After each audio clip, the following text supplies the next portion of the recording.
Hi, it's Emily from Emily Loves Pins. I have my Pin and Pop trade event box has arrived. It says thank you for trading with Pin and Pop. And then they have a little like recipe here, which I thought was a pretty cute idea. Red and gold mini whoopie pies. And there's directions there. Oh, and look, the community spotlight is Disney Crazy Family. Aw, it says, I love Christmas pins. It's without a doubt the biggest part of my collection. Christmas is my favorite time of year because I tend to see the best in people. For me, the holidays represent a reset button for human kindness, and watching A Christmas Carol, no matter what the version is, always gives me hope that the world isn't completely lost. As long as there's kindness today, there's hope for a brighter tomorrow. Stay jolly, friends, and show me all of your Christmas pins. You can connect with Disney Crazy Family on YouTube. And they are, I think, my longest standing pin friends. So that's really exciting to see them featured.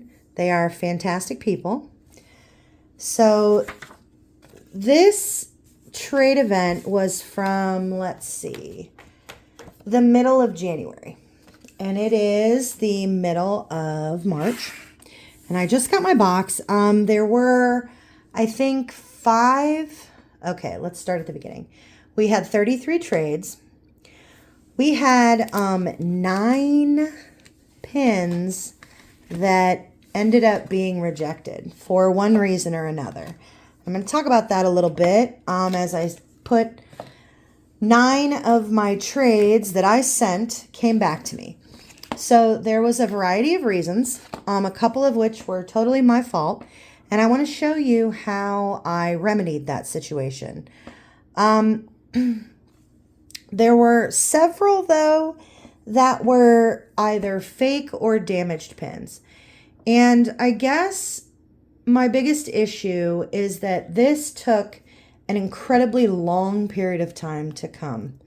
And I still have 5 pins that haven't come from this trade event. They're older pins, and I know that those take a little bit longer to verify, but I feel like if we all do our part to make things as smooth as possible, like checking your pins before you send them. I had a larger amount than normal just scratched up damaged pins. A couple of them were so scratched up that there's no way that that could have been overlooked. And I'm not really sure why you would put a pin like that up for trade, but it was disappointing to say the least. There were a couple of pins that couldn't be authenticated as real pins, so I had to reject those trades.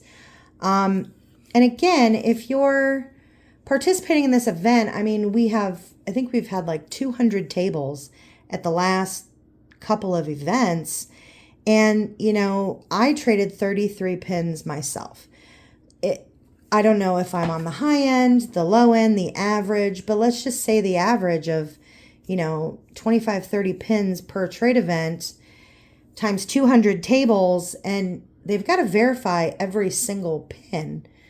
It's taking an extraordinarily long amount of time, and I hope that's not because we're not doing our part to put comments in the notes section. Like, for example, this pin here. This is my pin, and it got returned to me, and it said there's a production flaw. You can see it right here, this itty-bitty dot. Now, I didn't see that before, but Pin and Pop was kind enough to send me this back. It was a canceled trade, and they said, blemish on the face in mirror. So I knew exactly where to look. I got my good light out. I even got my phone so I could zoom in, and now I can see that dot clear as day. So what I did was I went in to my Pin and Pop, and I fixed that.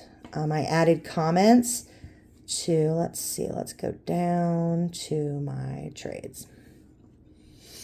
And I know it's on the second page, so I'm just going to scroll past the last event onto the second page and find it here. Let me look at it so I can find it. No sneak peek. Yeah, no sneak peek. All right, we're getting there. Oh, nope, it's on the third page. Alrighty. Okay, here it is. So this is my pin. And you can see that I have two pins. I have mine in my own personal collection. And then I have my trader. And down here, I can pick pin 1 or pin 2. So we've got pin 2, which you'll remember is the one that is listed as a trader.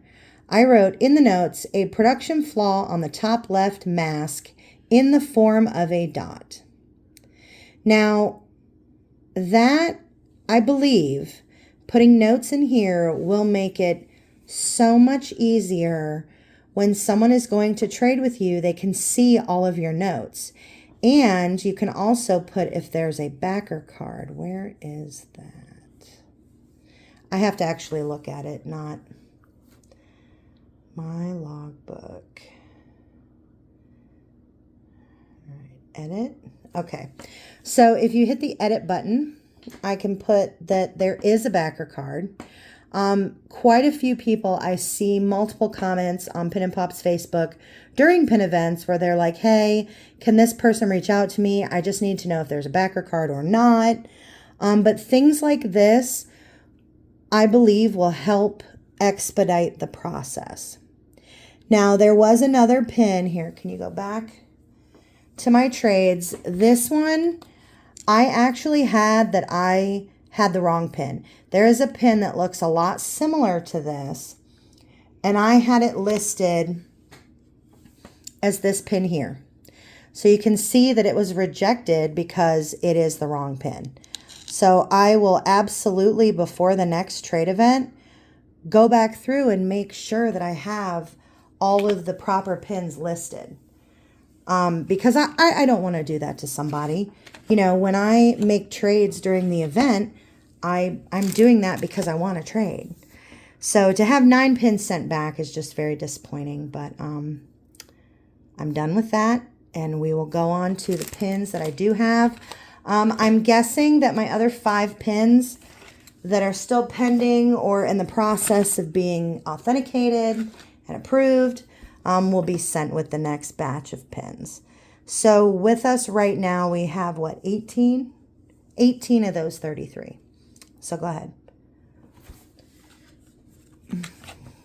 We've got a Pooh Bear. Very cute. All right, what else do you want to show? I think we still need, now I just put these on this card because I needed something to put them on. There's a little hyena. That Pluto, I think the only thing we need from that is the stitch, right? I believe we're still missing the stitch from this. Was it like a Food and Wine, I think? There's Chippendale. Aw, Stitch. And this was the last one that you needed in that series, Cats in Boxes. I believe we also finished this series. These were the Christmas mystery pins. We've got Remy. And that's just a little cute Pluto. I like that one too. I like old Not So Scary. Mickey's Not So Scary Party. Those were some good pins. Oh, you've got Remy. So all in all, this was a good trade event. It wasn't great, but it was good. And we have since had another trade event. That one was phenomenal. I am really hoping that all of those trades go through because we traded for some really great ones. And then this was the last one in this series that I needed, and the last one in this series that I needed. Oh, we've got our Look Alive. Oh, hold on. Okay, we're back. My dogs, the neighbors that live in the back up at the top of the hill, their dogs are out, my dogs are out. They'd probably like each other if they'd stop barking at each other for 1 minute. Hey. All right. Our spring rides. I didn't collect any of those series, but I do love Ewoks. So we've got another park pack. It's Gazelle. Aw, and Skippy. That was a good trade. And then my favorite trade, you know, I was not able to get the ICU pins from Disneyland Paris, so I was able to trade for another one. I'll have to look and see how many. I think I have 3 now of that series. I think I have 3. So that is the end of what I have. I guess we will see you at the next Pin and Pop. Bye.